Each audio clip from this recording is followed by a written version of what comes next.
Pengkhianatan selalu menjanjikan kenikmatan sesaat, tetapi akhirnya menagih kehancuran jangka panjang.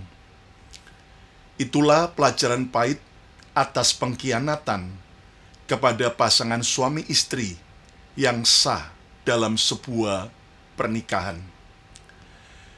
Selamat berjumpa kembali semua sahabat Mezbah Mujizat. Salam sukacita, salam kebahagiaan, dan salam kemenangan. Senang sekali hari ini saya Pastor Lukas Kusuma boleh melayani saudara dari kota Philadelphia, Pennsylvania di Amerika. Dimanapun Anda menyaksikan program ini, doa saya biar kita makin mengenal Tuhan dan kita berdiri teguh dalam menghadapi setiap masalah, tantangan, godaan yang makin kompleks yang kita hadapi. Dan jika Anda diberkati oleh program Mezbah Mujizat ini, jangan lupa untuk Anda bisa share kepada teman-teman Anda dan juga subscribe YouTube channel Bethany Miracle Center, komen yang baik serta pencet like-nya, jempolnya. Dan saya percaya bahwa program ini biarlah menjadi inspirasi dan juga berkat bagi banyak orang. Hari ini saudaraku, saya rindu menyampaikan sebuah renungan dengan tema pengkhianatan pembawa kehancuran. Sebelumnya saya akan melakukan disclaimer terlebih dahulu bahwa tujuan podcast ini bukan untuk menyudutkan, bukan untuk menghakimi atau menjelekkan seseorang. Tetapi tujuan podcast ini adalah sebagai pembelajaran bersama, sebuah pembelajaran berharga agar kita tetap setia terhadap suami atau istri yang sah menurut hukum agama dan hukum negara. Saudara sekalian, kini masa lalu indah antara Ridwan Kamil dan Atalia Pratratya atau Ibu Cinta hanya tinggal kenangan. Pernikahan mereka yang dimulai 1996 akhirnya kandas setelah mereka menjalani 29 tahun dalam pernikahan. Keduanya telah bersepakat untuk bercerai, meski pada persidangan perdana yang digelar di Pengadilan Agama Bandung, Rabu 17 Desember 2025 ini, keduanya kompak absen tidak hadir ke pengadilan. Namun mereka ternyata telah menggelar mediasi mandiri di luar pengadilan.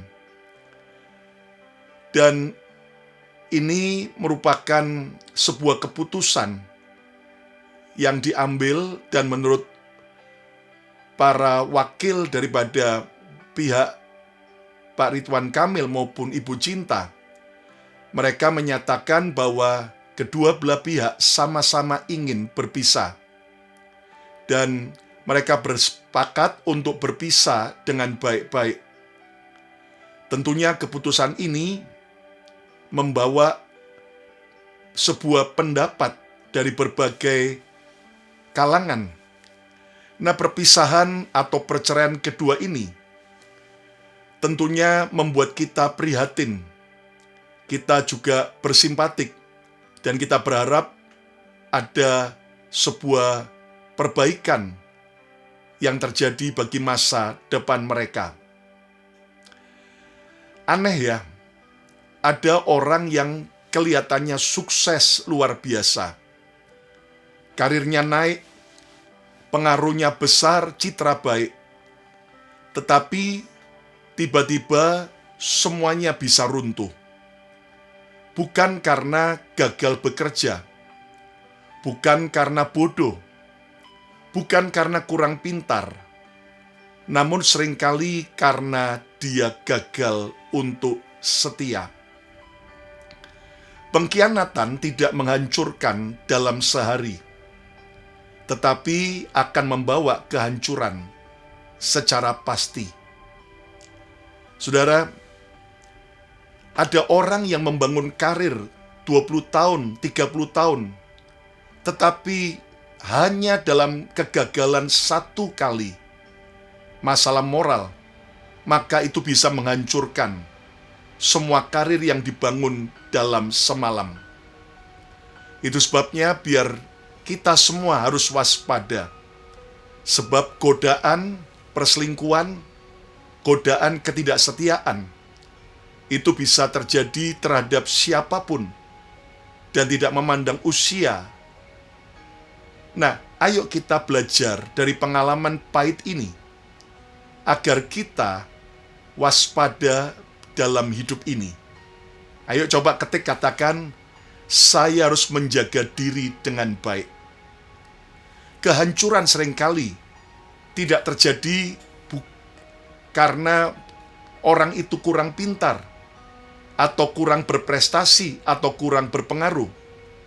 Tetapi kehancuran sering kali terjadi akibat kehilangan satu hal, yaitu kesetiaan. Ingat bahwa godaan akan selalu ada, baik godaan dari luar, tetapi juga yang paling berbahaya adalah godaan yang dari dalam diri kita sendiri. Itulah hawa nafsu kita. Jadikan pengalaman pahit yang dialami Pak Ridwan Kamil dan Ibu Cinta menjadi kode keras, agar kita semua waspada dan belajar untuk tetap setia dan jangan berkhianat terhadap pasangan kita. Yang setuju, ayo coba ketik, saya akan setia terhadap pasangan. Nah, hari ini kita akan membicarakan topik yang saya tahu menjadi perenungan kita bersama sebelum kita mengakhiri tahun ini dan sebelum kita memasuki tahun yang baru. Hari ini kita tidak membicarakan siapa, namun kita sedang belajar tentang apa yang terjadi ketika kesetiaan itu runtuh. Tentunya bukan rahasia publik lagi, skandal-skandal yang terjadi. Nah, kita akan belajar pernikahan dari perspektif Alkitab yang bisa kita terapkan dengan baik bagi semua orang. Saya mau membagikan beberapa poin perenungan. Yang pertama, pernikahan bukan sekedar janji, tetapi perjanjian. Saya ulangi lagi, pernikahan bukan sekedar janji, tetapi perjanjian. Ayo coba ketik katakan, pernikahan adalah perjanjian. Alkitab dalam Maliaki 2 ayat 14 berkata, Tuhan yang menjadi saksi antara engkau dan istri masa mudamu, alias istri pertama sejak dari kita masih pertama menikah. Tuhan itu menjadi saksi antara engkau dan istri masa mudamu. Bukan istri muda, tetapi istri pada masa mudamu. Nah, ini membuktikan bahwa Tuhan itu menjadi saksi dalam sebuah pernikahan. Hubungan antara suami dan istri dalam sebuah pernikahan. Itu Tuhan menjadi saksi. Kenapa? Karena yang pertama, pernikahan bukan sekedar janji, tetapi perjanjian. Pernikahan bukan hanya urusan cinta. Pernikahan bukan hanya urusan legal maupun urusan sosial. Tetapi pernikahan adalah urusan rohani. Pernikahan adalah urusan serius. Karena Tuhan adalah saksi dalam pernikahan tersebut. Ayo coba ketik lagi katakan, Tuhan menjadi saksi. Nah, ketika seseorang mengkhianati pasangannya dengan berselingkuh, dengan mungkin melakukan KDRT, dengan mungkin melakukan sebuah tindakan yang melukai, menyakiti, sebenarnya ia tidak hanya melukai manusia. Namun, ketika seseorang sedang mengkhianati pasangannya, ia sedang meremehkan perjanjian di hadapan Tuhan. Ketika ada sebuah perjanjian komitmen dalam pernikahan, maka itu dikhianati. Dan itu akan berurusan bukan hanya dengan pasangan kita, tetapi dengan Tuhan, Sang Saksi dalam pernikahan kita. Ingat bahwa masalah terbesar bukan soal ketahuan orang, tetapi masalah terbesar adalah Tuhan menjadi saksi dalam pernikahan kita. Kita semua tidak kebal terhadap godaan, terhadap yang namanya tawaran, bahkan di zaman seperti sekarang. Tapi mari kita belajar bahwa janji nikah yang pernah kita ucapkan di hadapan Tuhan, di hadapan pasangan, di hadapan keluarga, di hadapan saksi, itu bukan sekedar janji, tetapi merupakan perjanjian yang harus kita pegang teguh dengan setia, dengan kejujuran, dengan kekudusan, kesucian, sampai akhir hidup kita. Yang kedua, dosa yang disembunyikan tidak pernah benar-benar tersembunyi. Saudara, sepandai-pandainya seseorang menyembunyikan dosa, ketidaksetiaan dengan pasangannya, pasti suatu hari akan terbongkar.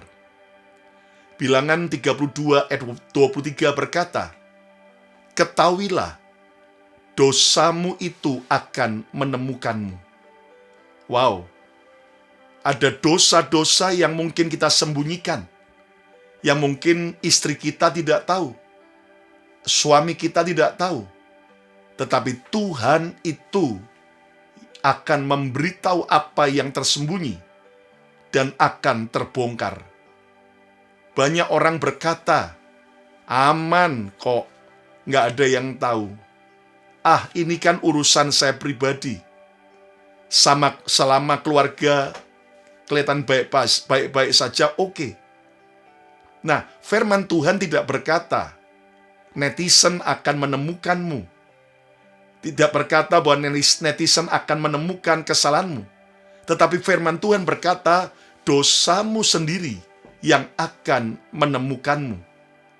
Sepandai-pandainya orang menyimpan kulit udang, suatu hari pasti akan kecium juga. Nah, hari ini, bukan karena Tuhan kejam, tetapi karena kebenaran selalu akan menuntut terang. Dan ayo, apakah kita selama ini masih punya skandal-skandal yang masih kita sembunyikan? Ayo kita bertobat, supaya kita betul-betul hidup kudus, hidup benar, dan jangan berkhianat dengan pasangan kita dalam pernikahan yang sah. Kenapa? Karena manusia bisa kita tipu sesaat, tetapi Tuhan tidak dapat kita tipu. Dia Tuhan yang Maha Tahu, yang suatu hari akan membongkar apa yang tersembunyi, apa yang ditutup rapat-rapat, akan terbuka dengan cara dan dengan waktu Tuhan. Hari ini, sebagai hamba Tuhan, sebagai orang percaya, sebagai pejabat, sebagai influencer, sebagai siapapun kita, jangan bermain-main dengan dosa. Sebab dosa memang awalnya asik, awalnya menyenangkan. Gak ada dosa yang tidak menyenangkan. Tetapi bro, sis, ayo kita ingat, bayar harganya mahalnya bukan main. Raja Daud bisa bercerita buat kita betapa asiknya waktu dia berzina dengan Batsyeba. Tetapi bayar harganya mahalnya bukan main. Dia harus melakukan pembunuhan terhadap Uria. Dia memang tanggung jawab menikah, tetapi anak dalam kandungan itu mati. Bahkan anak perempuan Daud yang lain yang bernama Tamar akhirnya diperkosa oleh anak Daud yang lain dari istri yang lain, yaitu Absalom. Dan Anda tahu sekalian apa yang terjadi kemudian. Ada pembunuhan, Tamar diperkosa oleh Amnon, sehingga akhirnya Absalom kakak Tamar itu mulai marah dan membunuh, dan terjadi pedang yang berjalan. Bahkan Daud dikudeta oleh Absalom, anaknya itu, dan gundik-gundik Daud yang ditinggal di istana Israel ditiduri oleh anaknya Absalom sendiri. Untung Daud bertobat, sehingga Tuhan memberikan pemulihan, tetapi harganya terlalu mahal. Ayo kita jujur, hubungan seks nikmatnya berapa menit, nikmatnya berapa saat, tetapi bayar harganya itu bisa resiko penyakit kelamin, bisa resiko akhirnya hancurnya karir, rusaknya nama keluarga, bahkan mempermalukan nama Tuhan.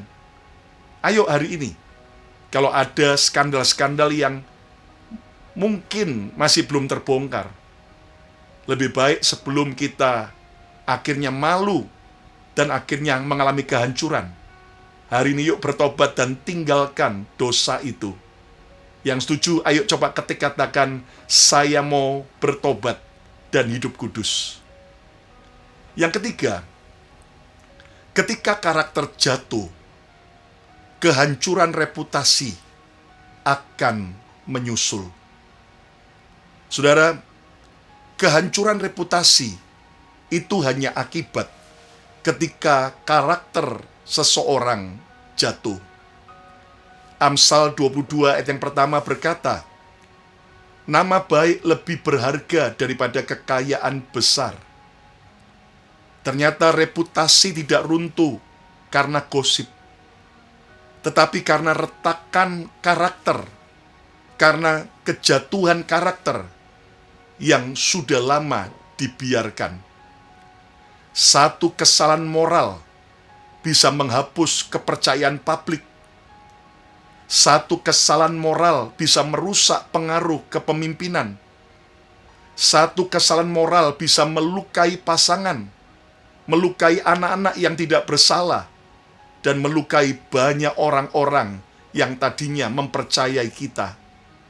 Saudara, terlalu banyak cerita, terlalu banyak peristiwa tragis yang terjadi akibat kehancuran karakter yang dibiarkan terlalu lama.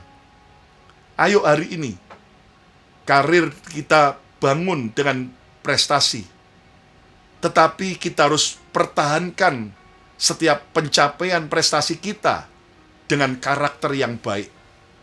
Jangan pernah bermental victim. Ketika dalam pernikahan kita mungkin kita merasa nggak bahagia, merasa dikecewakan, merasa disakiti. Itu bukan alasan, bro. Itu bukan alasan, sis, untuk kita boleh melampiaskannya dengan jalan pintas, berselingkuh, maupun melakukan KDRT. Ayo kita belajar hari ini. Di Alkitab juga ada Simson yang cemerlang dipakai Tuhan. Tuhan memberi dia kekuatan untuk mengalahkan Filistin, musuh Israel. Tetapi sayangnya Simson mengkhianati istrinya, yang walaupun istrinya cukup dilematik karena dia memilih menikah dengan orang Filistin. Tetapi saudaraku, ketika Simson akhirnya berzina dengan Delila, akibatnya akhirnya roh Tuhan meninggalkan Simson, dan dia akhirnya ditangkap musuh. Kedua matanya dicungkil, dia jadi buta. Bahkan dia dipekerjakan seperti binatang menggiling batu gilingan untuk bekerja di dalam penjara. Lihat bahwa bagaimana ketika karakter rusak yang dibiarkan, akibatnya membawa kebutaan, penderitaan, bahkan juga kehancuran. Kita udah dengar skandal-skandal yang dialami para pendeta. Kita mendengar skandal-skandal yang dialami para pejabat pemerintahan. Kita mendengar bagaimana skandal-skandal yang terjadi di kalangan para selebritis, di kalangan para pengusaha, dan rakyat biasa. Dan ujung-ujungnya adalah apa? Hal yang menghancurkan dan memalukan. Dan ini semua dimulai dari karakter kita. Apakah kita membiarkan karakter yang buruk itu terus menguasai kita? Sedikit kompromi akan menghancurkan banyak hal. Yang keempat, hukum tabur tuai pasti terjadi. Ayo coba ketik, katakan hukum tabur tuai pasti terjadi. Alkitab berkata dalam Galatia 6 ayat 7, apa yang ditabur orang, itu juga yang akan dituainya. Ini bukan hal mistik, namun ini adalah prinsip rohani. Apa yang kita tabur dalam hidup ini, suatu hari akan kita tuai di dalam hidup ini juga, maupun di dalam kekekalan. Itu sebabnya taburlah yang baik, supaya kita menuai yang baik. Taburlah kesetiaan, supaya kita menuai kesetiaan. Namun jika kita menabur ketidaksetiaan dengan Tuhan, dengan pasangan kita, maka kita akan menuai kehancuran. Jangan kita menabur kebohongan, karena itu akan menuai krisis reputasi. Orang tidak lagi percaya. Jangan sampai kita menabur kompromi dengan dosa, sehingga kita akan menuai kehancuran. Saudaraku, hari ini yuk kita belajar untuk hidup takut akan Tuhan. Bukan takut sama manusia. Kalau ada manusia, kalau ada orang lain, kita mungkin berperilaku baik. Tapi takutlah kepada Tuhan yang melihat segala-galanya. Karena ada hukum tabur dan tuai. Tuhan tidak perlu menghukum, namun dosa itu sendiri sudah membawa konsekuensinya. Dan ayo, sebelum kita memasuki tahun yang baru, ambil sebuah keputusan, tinggalkan hidup lama kita, supaya kita mulai menabur yang baik. Yang kelima, Tuhan membenci dosa, tetapi mencari orang yang mau bertobat dan berubah. Tuhan membenci dosa, tetapi mencari orang yang mau bertobat dan berubah. Ayo coba ketik, katakan, Tuhan mencari orang yang mau bertobat. Maleakhi 2 ayat 16. Tuhan berkata, aku membenci perceraian, firman Tuhan. Lihat bagaimana Tuhan bukan membenci orang, tetapi Tuhan membenci sifat karakter yang dilakukan. Aku membenci perceraian, firman Tuhan. Tuhan membenci pengkhianatan dalam keluarga, pengkhianatan terhadap perjanjian dalam keluarga. Tuhan juga membenci kekerasan hati. Tuhan membenci ketidaksetiaan. Tetapi kabar baiknya, Tuhan mengasihi manusia, bahkan manusia berdosa seperti kita semua.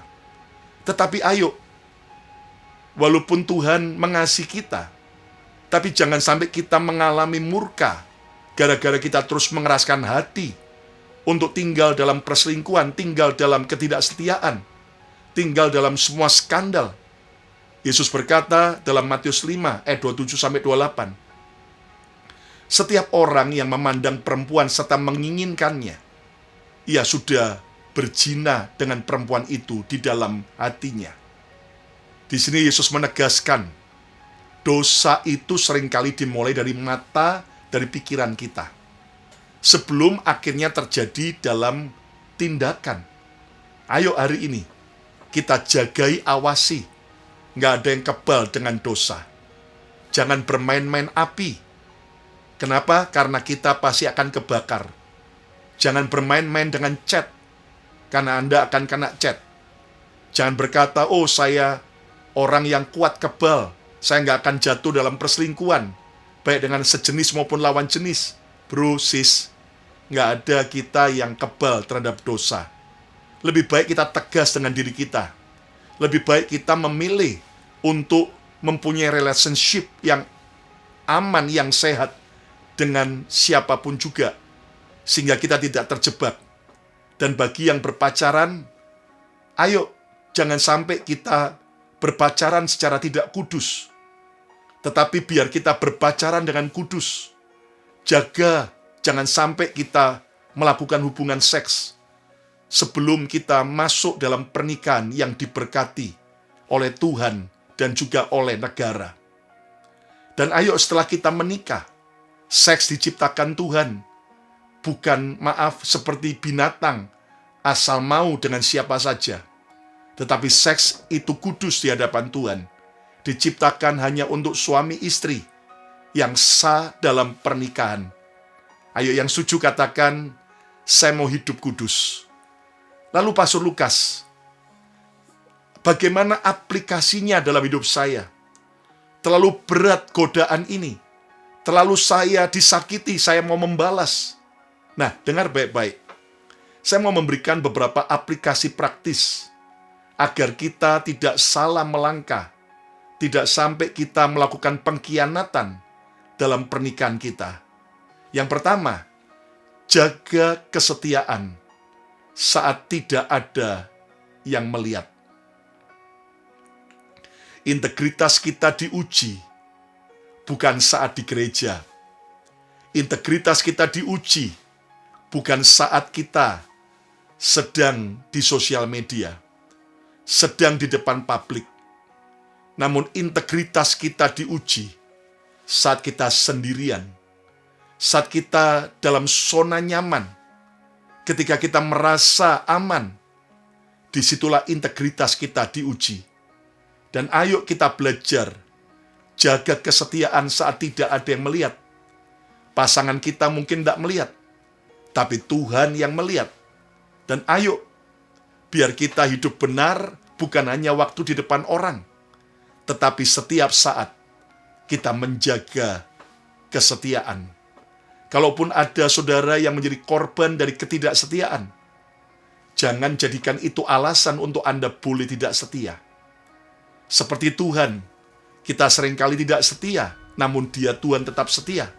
Ayo, kalau ada saudara yang mungkin jadi korban dari ketidaksetiaan pasangan Anda, jangan malah Anda balas dendam dengan tidak setia, tapi tetaplah hidup dalam kesetiaan. Doakan pasangan Anda, tangisi, doakan, terus berbuat baik, dan akan tiba waktu Tuhan untuk memulihkan dan membuat pasangan kita bertobat. Yang kedua, jangan main api dengan kompromi kecil. Banyak kejatuhan besar dimulai dari hal-hal kecil. Banyak perselingkuhan terjadi dimulai dari chatting, dimulai dari curhat, curcol, bahkan dimulai dari pembenaran diri. Ah, nggak apa-apa, ini kan cuman temen lama, ini kan cuman ketemu mantan, dan cuman curhat-curhat aja. Justru di situ akhirnya, ketika orang bermain api dengan kompromi-kompromi kecil, akibatnya akan mengalami kehancuran. Dan hati-hati bahwa orang-orang yang selalu berkata bahwa aku senang loh ngobrol sama kamu. Nggak ada orang lain yang seasik kamu loh untuk diajak ngobrol. Kalau aku dekatmu, aku rasa damai, aku merasa terlindungi. Pak, bro, kalau Anda belum menikah nggak apa-apa. Tapi kalau Anda sudah menikah, itu adalah wanita yang akan menghancurkan keluarga dan masa depan Anda. Jauhi wanita tersebut. Kalau itu adalah wanita lain selain istri Anda yang mengucapkan. Demikian juga kalau ada perasaan seperti itu dari Anda para wanita. Wah, kalau ngomong sama temen cowok ini lebih asik daripada ngomong sama suami. Wah, kalau dekat sama dia rasanya damai, rasanya nyaman. Bu, sis, bertobat. Kalau itu bukan suamimu, tetapi itu adalah penghancur dan perusak masa depan. Ayo kita betul-betul mulai waspada. Jangan bermain api dengan kompromi-kompromi kecil. Belajar tegas di Yusuf. Dia lari menjauhi dosa. Dia lari menjauhi godaan istri Potifar. Ayo coba katakan, saya tidak mau bermain api. Yang ketiga, bertobatlah sebelum terlambat. Pertobatan bukan menunggu ketahuan orang lain. Pertobatan bukan menunggu viral. Namun pertobatan sejati itu harus kita lakukan tiap hari. Saat diketahui oleh pasangan atau belum, lebih baik bertobat sekarang dan tinggalkan tegas. Kembali kepada rencana Tuhan. Kembali setia sebelum keruntuhan itu terjadi. Lebih baik kehilangan kesempatan daripada kehilangan karakter. Lebih baik menjaga kesetiaan daripada membangun reputasi palsu. Tuhan tidak mencari orang sempurna, tetapi Tuhan mencari orang yang mau setia dan mau bertobat. Mazmur 51 ayat 17 berkata, hati yang hancur dan remuk tidak akan kau pandang hina, ya Tuhan. Inilah sebuah kata-kata pertobatan Daud. Dia betul-betul bertobat setelah dia jatuh dalam perselingkuhan dengan Batsheba. Sehingga akhirnya dari murka Tuhan diubah jadi kemurahan. Pertanyaan penting buat kita, apakah ada area kompromi terhadap dosa dalam hidup kita selama ini? Apakah ada kesetiaan yang masih utuh dalam keluarga kita? Ataukah banyak drama ketidaksetiaan? Ayo kita bertobat. Apakah kita menjaga perjanjian yang Tuhan percayakan buat kita, yaitu perjanjian pernikahan kita? Mari kita mengambil hikmah dari kejatuhan orang-orang hebat akibat ketidaksetiaan, akibat pengkhianatan. Dan ayo kita benahi hidup kita supaya 2026 dan seterusnya kita melihat kemenangan dan juga pemeliharaan Tuhan yang ajaib terjadi dalam hidup kita. Yang setuju, ayo coba ketik katakan, saya mau hidup benar. Katakan lagi, ketik katakan, saya tidak mau berkhianat.